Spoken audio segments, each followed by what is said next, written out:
Hey YouTube, thanks for stopping by the channel. I just wanted to go through some things I learned about these Dewalt 20 volt batteries. This is a 6 amp hour. It charges and it says it's charged 3 bars, which the 3 bars only means it's 75% or greater charged. But the problem that I have with this is the runtime. I'll put it in my chainsaw and it'll run for a few minutes and then be dead. And then I'll put it in the, charge it up, put it in the inflator, and it'll run for 10 seconds and be dead. Um, so what I've figured out is the cell voltages are exposed through these terminals here. And I put together a little schematic on the whiteboard. So these 20 volt batteries have 5 cell packs, so they're about 4 volts each. So it should be 4 volts, 8 volts, 12 volts, 16 volts, 20 volts. So what you can do is you can measure those and see if your cells are out of balance. Put your meter on voltage. B1 is the negative, and you go B1 to C1, it's 4.02, then C1 to C2, 4.01, C2 to C3,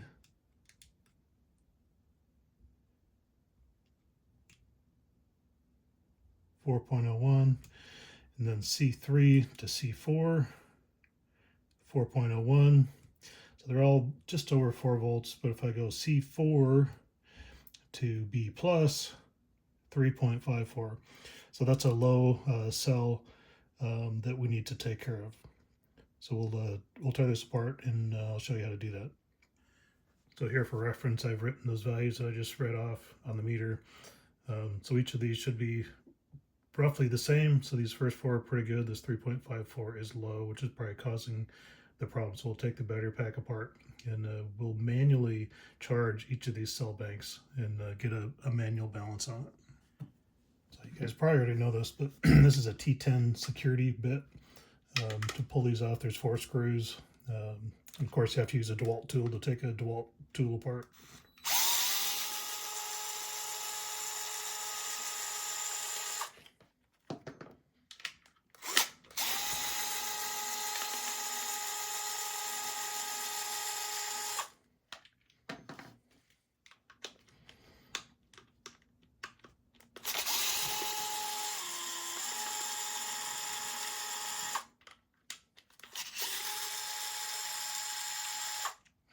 And this is pretty cool. It's a gyroscopic screwdriver, so whichever way you turn, it turns the bit.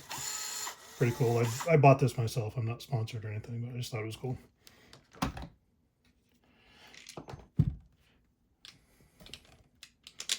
So then you get all the 4 screws out.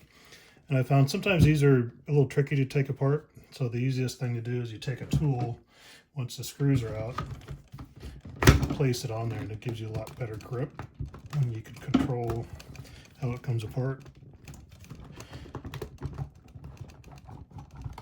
like that.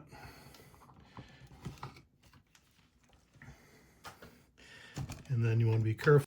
So when you pull the top off, that little voltage light meter might decide to stay in the top part.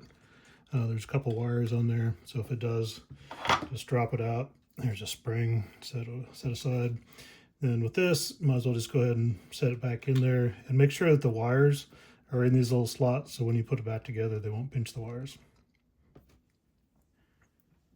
So once it's apart, you can see the cells. There's 2 cells in parallel for each of these banks. So this is the negative, and then this would be C1 here, and then this would be C2. This would be C3, C4, and this is the battery plus side. So between here and here is where our voltage was low. So I think the best way to get a balanced charge is to charge them all equally. And if you take a good battery fresh off the charger, each of these banks are going to be 4.1 volts that I have set up here on my meter, and I have it set for 1 amp. It'll probably take more than that, but I just wanted to be careful and just go slow. So we can clip to negative, and then we can clip to C1, and we can turn our charger on. You can see it's charging at 1 amp. And this is going to take a little bit, so I'll just kind of skip in and out. So while this is charging, I've got a couple other things to go over with you guys. So these C1, 2, 3, and 4, these terminals, they go through some type of circuitry. I'm not sure what it is. I think there's some resistors in there, maybe capacitors. There's a potential to charge through those, but I don't know what is in here in that circuit. So I think this is the best way to go. Just go direct and bypass that. So there's a battery plus. The TH that's here on the terminals, there's a TH and an ID. The TH is a thermistor. So if the battery, there's a thermistor like on one of the cells in the center. If the cells get warm, it'll trigger the tool to shut down. So that's what that's for. The ID, I measured between the ID terminal and battery minus, so I got about 810 ohms, 811 ohms. I believe that's to indicate to the charger what size of a battery is going into it. So you can charge at a higher rate on the higher capacity batteries and a lower rate on the lower capacity. I'm not certain of that. If you know what that is, or if I'm wrong, please leave something down in the comments. Like I said, the full voltage per cell is 4.10. And then the other thing I wanted to note was on the tools, there's a tap in C3, which is 12 volts. So I think that that 12 volt, I'll show you. You can see there's that'd be plus, minus, and then one of these is the thermistor, and one of them is the 12 volt tap. And I believe that if you have like a light or anything, any kind of electronics or computers or whatever in the tool, that it pulls off the 12 volt, so it can have a 12 volt source. And you can see the current dropping down from 1, it's down just under 600 milliamps. We'll get it down to maybe 100 milliamps. I'd really like to get it down to 10, but for the sake of time in the video or whatever, we might just cut it at 100 milliamp. Okay, so now we have 100 milliamps. Like I said, I'd like to get down to 10, but this might take all night at this rate. But anyway, so that's from B minus to C1. Now we're going to do C1 to C2 at the same thing. So we'll shut the power off here. Put the negative on C1. Positive on C2, the actual wires.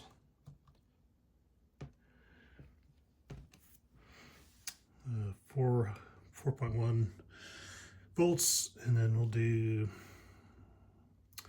we're gonna do like an amp. Turn it back on. Then we'll let that soak the C1 to C2 cells. One other thing I'll add is the max voltage of each cell should be no more than 4.20 volts. So never go above 4.2. 4.10 is pretty close to the top, and 4.2 is kind of at the top. You want to charge at the highest level that's practical. That's called top charging, charge at the top of the range.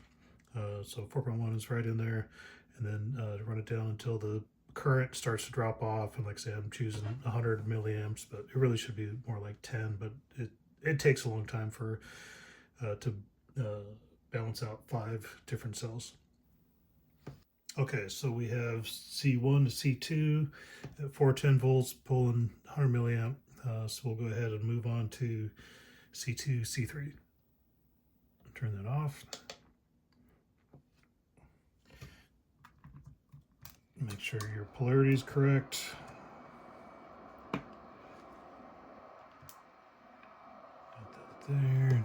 Turn it back on.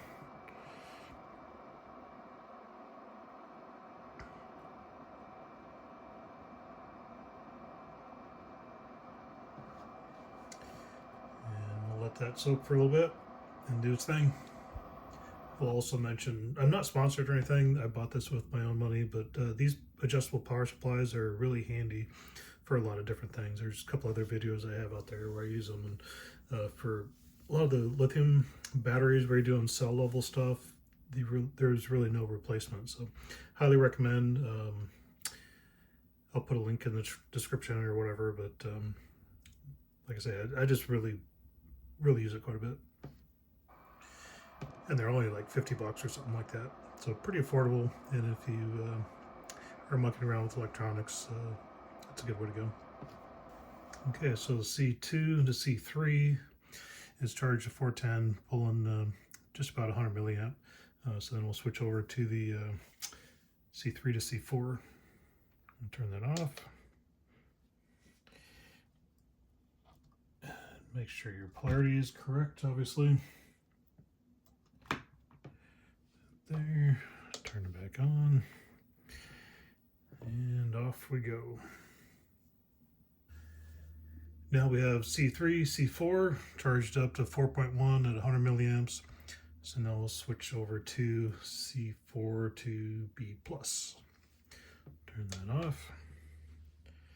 Watch our polarity. And this will go to the battery positive. And we'll turn it back on.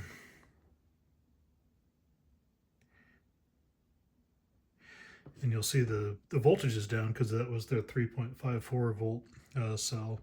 So this will probably take a bit, and that's good. If it takes a while to charge up, that means that the cells are functioning. For some reason, this first bank might have like a high impedance cell in it, so it creates heat and uses more power than the other cells. But I think manually balancing a battery like this should be fine, and then you just have to keep an eye on it and keep doing that if you need to. All right, so it's just kind of a waiting game now. I want to wrap this video up. So we're charging up C4 to B+. We'll get these all at 4.1 at less than 100 milliamps, and then each cell will be balanced, and then that should take care of the battery. If there's any updates, I'll put them in the description. If this helped at all, please like, comment, subscribe. Helps the channel out. Appreciate it, and hope you all have a good day.